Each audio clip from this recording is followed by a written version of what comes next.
nation is about showing up and showing out.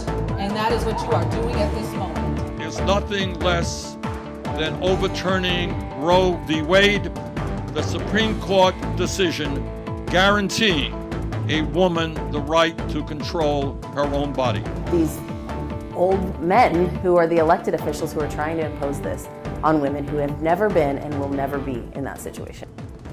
Right now on your news at 7, stopping the bans. Pro-choice advocates rally across the U.S. today, including here in South Carolina, protesting against strict abortion laws being considered and passed by lawmakers. Nearly 200 activists and pro-choice supporters gathered at the South Carolina State House in response to legislation that restricts abortion access. There were protests literally around the country today, all in conjunction with today's rally at the State House, as thousands of activists gathered with a unified voice. Our Jason Raven has more on how the rally played out at our State House today.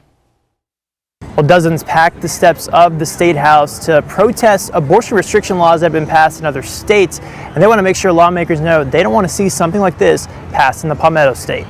Well, it was hosted and organized by Planned Parenthood and other organizations in the state. Now, pro-choice activists and lawmakers spoke to the crowd of nearly 200 supporters. Their message: stop the bans. They will fight any abortion restriction bill lawmakers try to pass in South Carolina in 2020.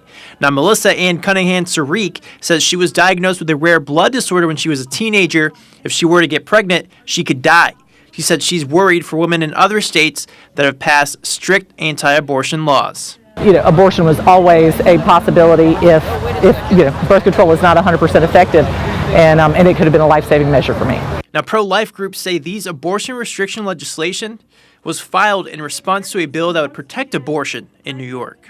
From the State House, Jason Raven, back to you. The heartbeat bill to the House that was passed does include exceptions for rape, incest, and the health of the mother.